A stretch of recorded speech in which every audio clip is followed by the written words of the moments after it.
Okay, so this is the setup we're going to be working with today.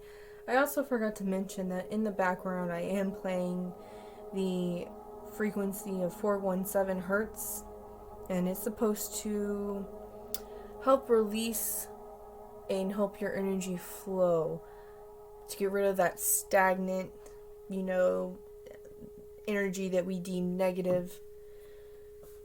So, just so that we can have a good flow to the energy here. Like I said, I put off this channel for a very long time, so I've actually been working with this particular deck for over a year now. So I'm very familiar with it. I really love it. And we are not going to be doing a pick a card reading. We are just going to be reading for the collective, for me, for you. Because we're all one, and if you're here for a reason. You're meant to hear this message that I'm about to channel through cards. And I also would like to preface this by saying, if anything triggering happens in this reading, if any messages make you feel uncomfortable, please just take that as a message and not as an attack. Because like I just said, this reading will apply to me just as much as it will to you. So I am absolutely holding space for you and just here to support you through healing. So just remember that triggers are messengers. They're not something to... You shouldn't give them power to control your life. And that's a hot take, but if you really sit and meditate on it and really delve deep into your soul, you will find the meaning behind your triggers. That being said, don't rush into that work. Everything happens in its own time. When you are ready to heal, you will. Second preface.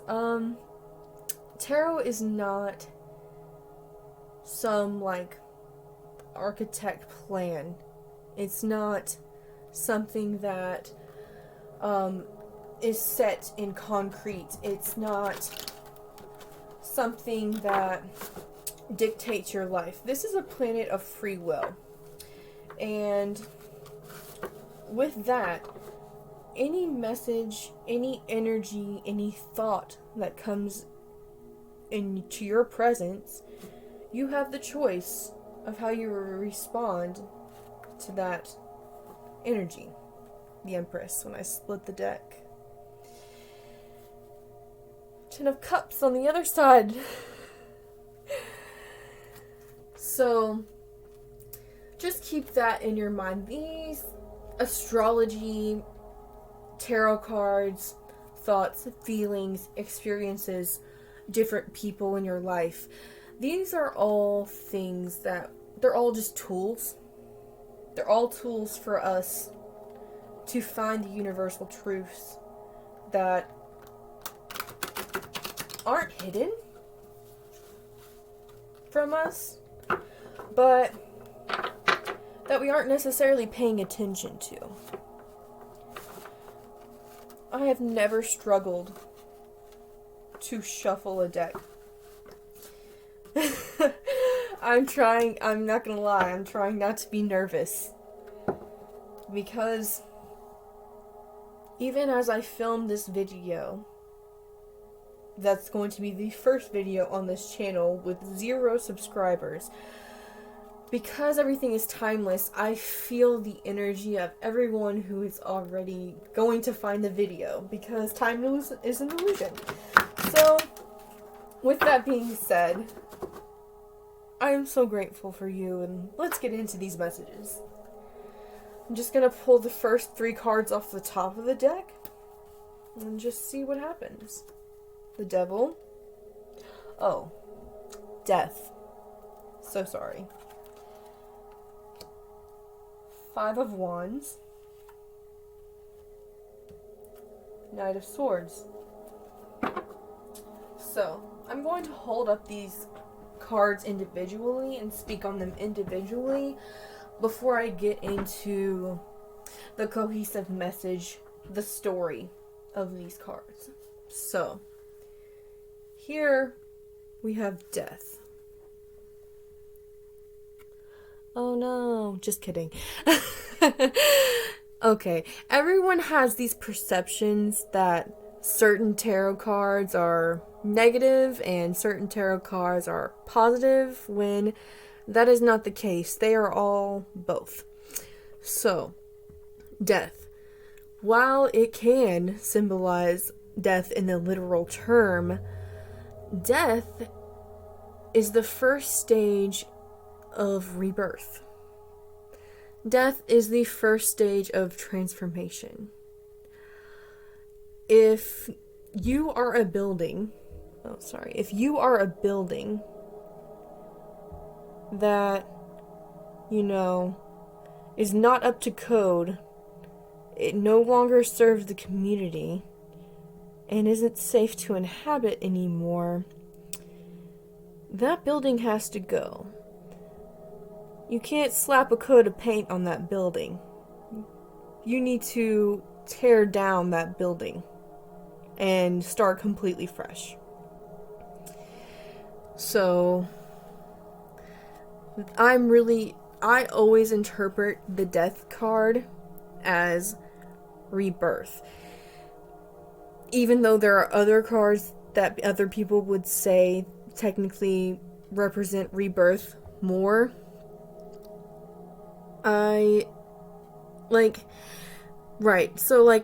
this lady, she's got her head in her hands, and Death is, sitting, pondering, but I'm always just drawn to the flower right beside it. So, that's my interpretation of Death in the tarot cards. And then we have Five of Wands. Now, Five of Wands, you can see, is a card about conflict. Because if the wands represent passion and fire energy, and then 5 represents the energy of change, a passionate change is going to lead to conflict. Even if that conflict is just as simple as a conversation, if somebody doesn't want to have that conversation, it's going to be seen and felt as a confrontation. Because, especially if you look at the body language of these people, these 3 are ganging up on these 2. Okay? And, these 3 are making the first move. They are already in this dude's personal space. But look how grounded they are. Look at their stance. Look how prepared they are. They aren't even worried about the fact that they have one more guy to fight. It's not an even fight. They're not worried. They are confident and have been honing their skills. The way that these 2 are holding their wands is completely different from how these 3 are holding their wands. Do you see that? They are very familiar with their wands. They know their passion. They know their fire. They can channel that fire. And therefore, these 2 actually far outweigh these 3.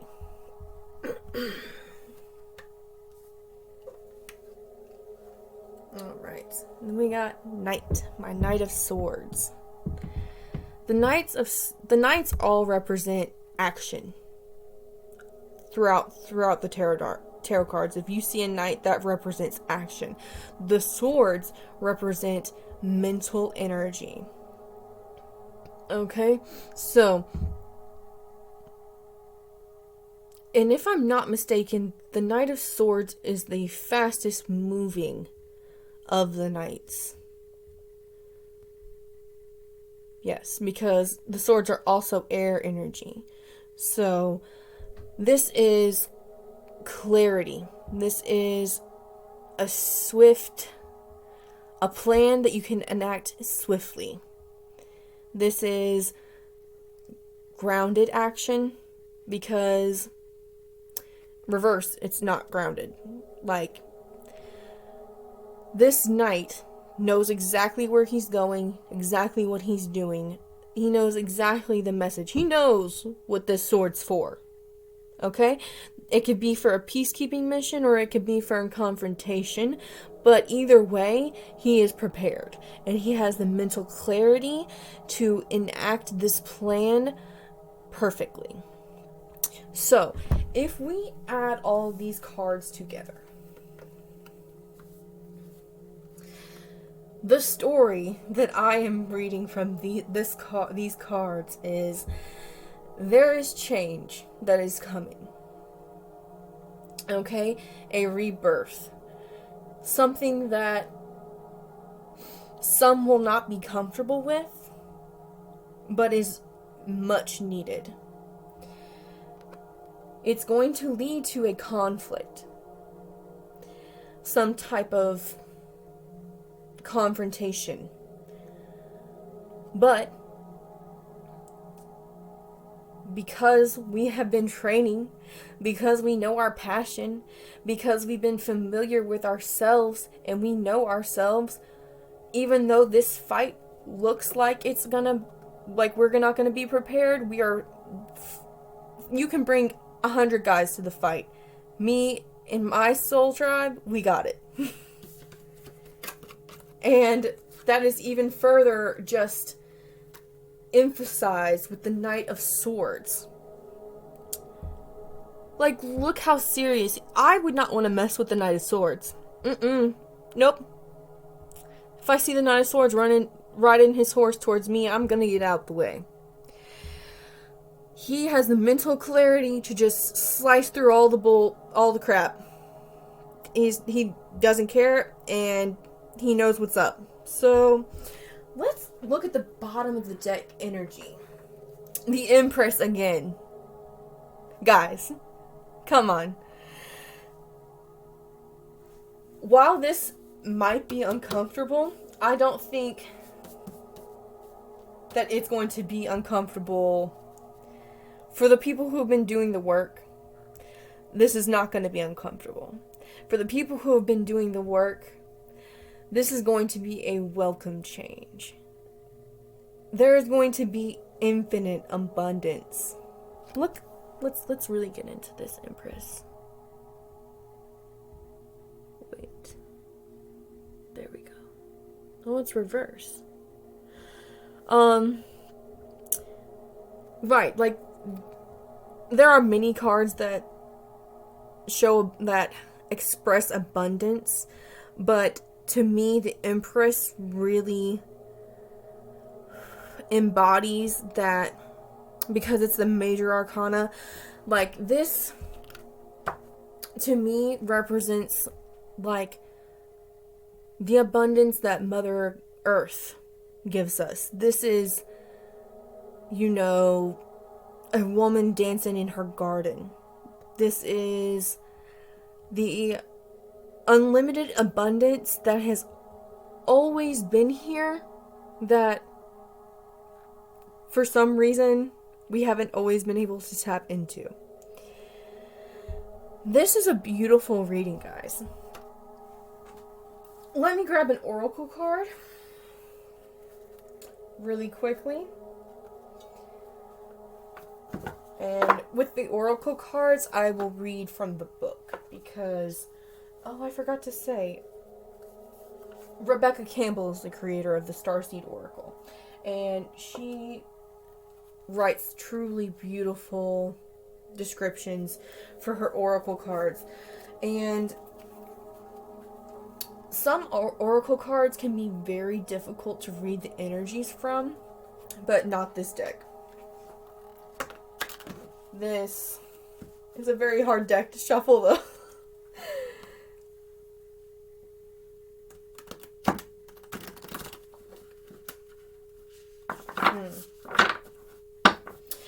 If any of you are feeling nervous about the change that's about to occur,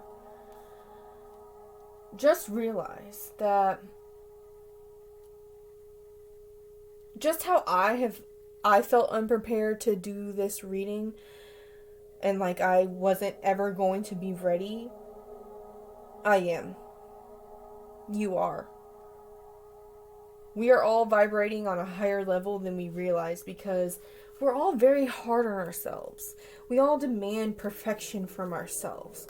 Like, perfection does not exist, and that is part of the beauty of life. Like, things can infinitely become better. And that's beautiful.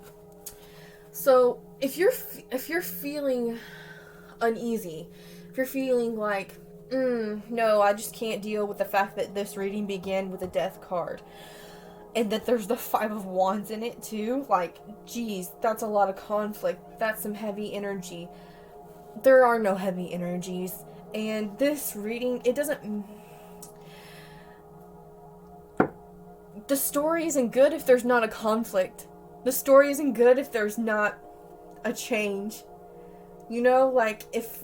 You have to think of your life as a story, and if there wasn't some type of obstacle to overcome, then would this Empress, would this abundance hit the same?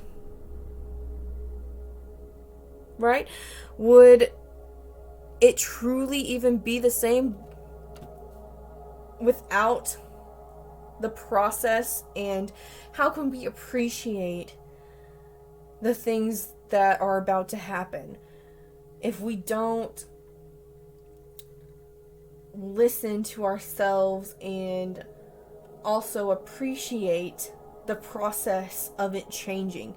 You can't hate the process of growth and love the outcome, because the outcome doesn't happen without the process.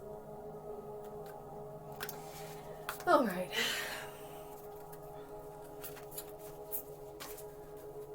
With that, let's get this card.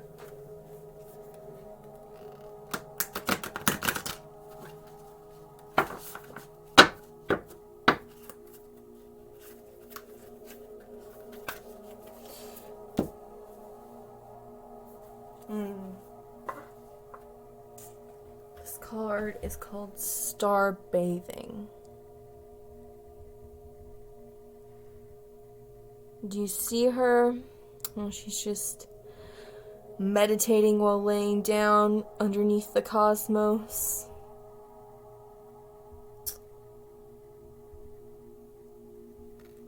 It says light body, crystal grid, transmission, activation. So, with this,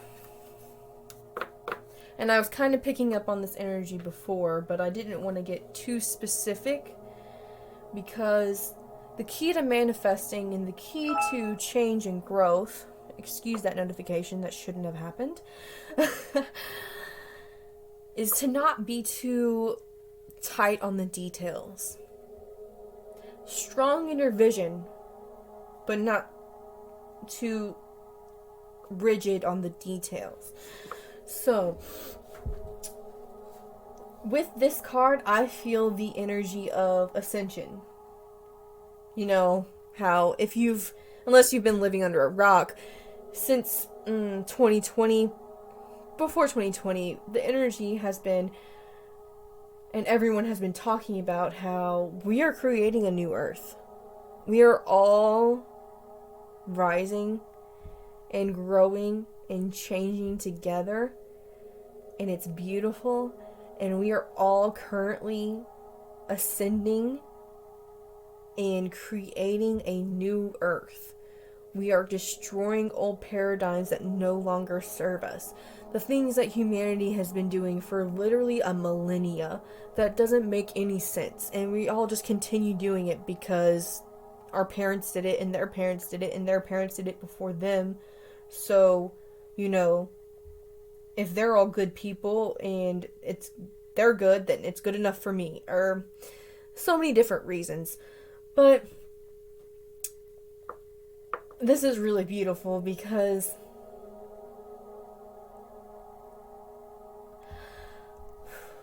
it's just a confirmation for me and for you that we are on the right path. You know, this is part of our journey, and we are right where we need to be, exactly where we need to be, and I'm really excited to draw these cards for my first reading for the internet. Like, just ecstatic. Okay, so, that works. And I will read the star bathing, I don't know what you would call these, channelings. These are her channelings that she wrote with these cards. So, one second.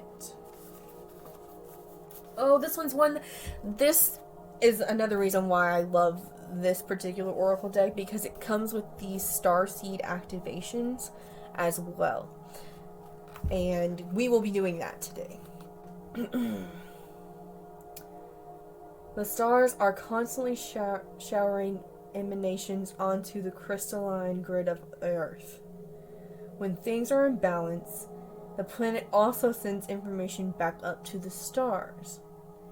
Many starseeds have come to Earth at this time to help shift the planet vibrationally, to activate the ancient codes of wisdom that humanity has forgotten. And all of that information is stored in the crystalline grid. If you pull this card, you may be called to begin working with the stars and the crystalline grid of Earth. Some people believe that the crystalline grid of Earth anchors divine cosmic frequencies onto the planet. You may be guided to journey to particular places on Earth to unlock these cosmic codes with your presence. You may also be interested in a practice called star bathing. Download the star bathing meditation at www.starseedoracle.me. I can link that in the description. This card commonly arises because you're here to connect with the crystalline grid of Earth, either in your hometown or by traveling to other places without quite knowing why. It can also mean that your light body, the energy body in its highest form, is being activated. If this resonates, take things extra slow in order to integrate this change of vibration. Before we do the starseed activation, just a few thoughts. Since we have all drawn this card, we all have chakras, right? And then the Earth also has chakras.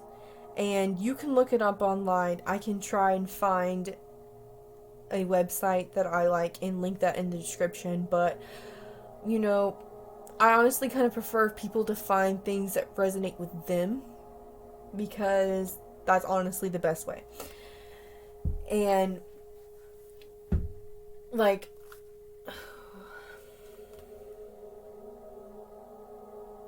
sorry, I'm just, when you're channeling and when you're doing all these things, it's like everything comes to you like in a snap of your fingers, but it takes a minute for like your wheels to turn, for this Nokia phone to download this, 1,000 gigabyte memory file from the universe. So,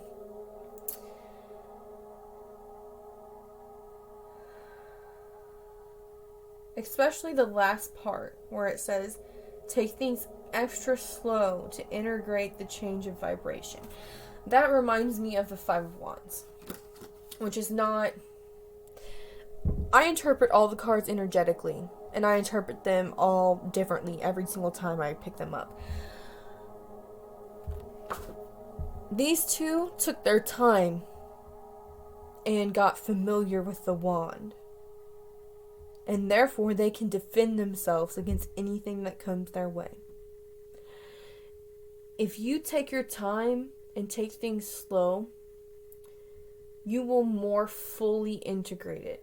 Because while epiphanies and rapid changes in your perception do happen and are beautiful, if you don't really work on integrating that, when things get hard, when a conflict arises, when 3 F-boys show up with their little measly wands that don't know what they're doing, that can be enough to derail you temporarily.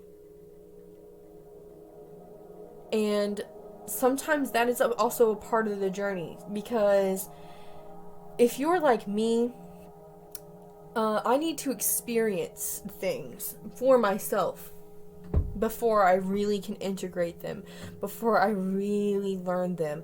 So even if I could go back and tell my past, I know about this about myself. If for somehow I could go back and tell my past self the lessons that I've learned now, it really wouldn't change anything about me, because I am so stubborn that I genuinely want to integrate and learn everything experientially. Sorry. So, and don't be upset about that, because that slow process of really getting to know the energy that you have and like the energy that you are integrating leads to this mental clarity, leads to that I have a horse and a sword and I'm not scared to use it. You know, I know what's going on and you definitely can't tell me otherwise. I am unshakable. I am unconvincible. I am fully convinced of the truth that I have experienced. And then that leads to pure abundance and activation and transmissions and light body activations. So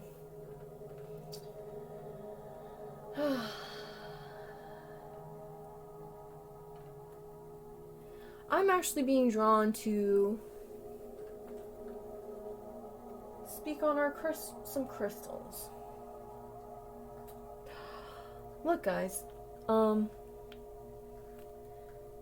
want to move my camera too much, but just randomly,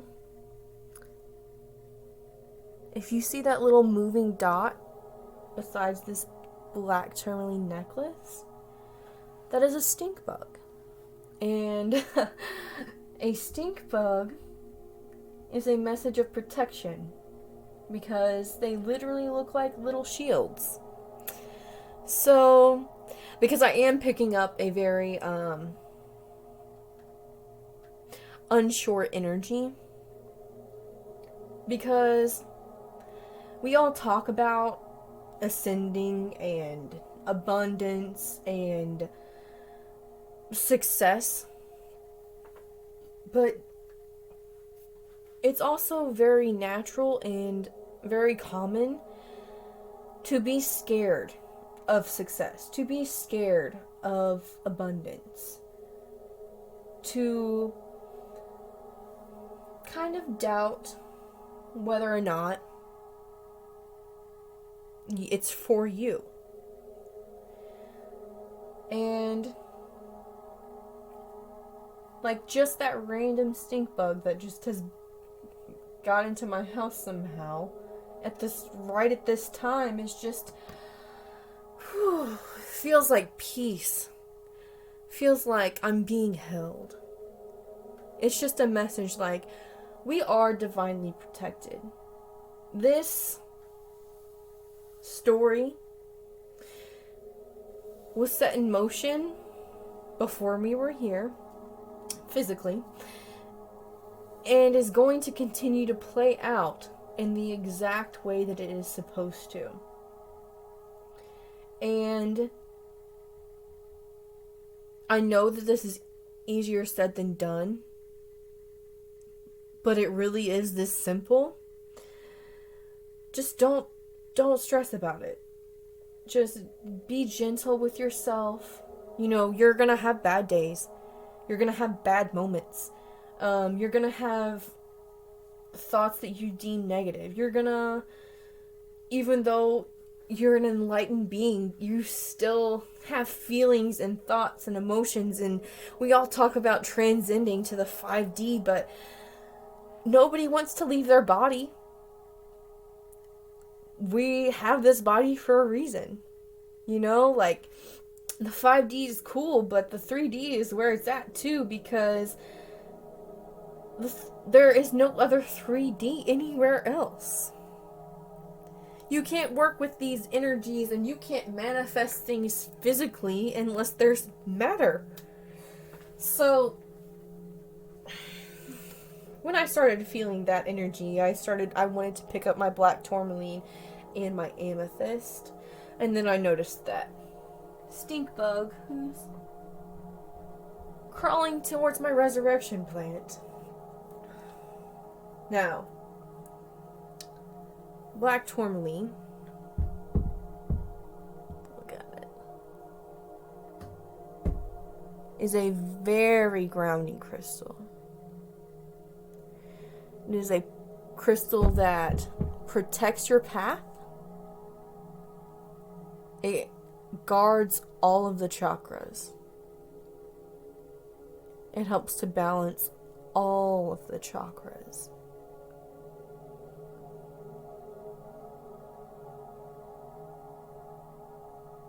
So,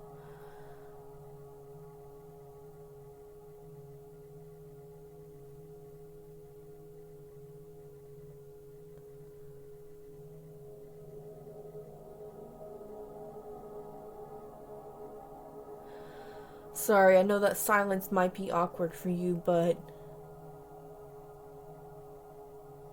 I can't speak about a crystal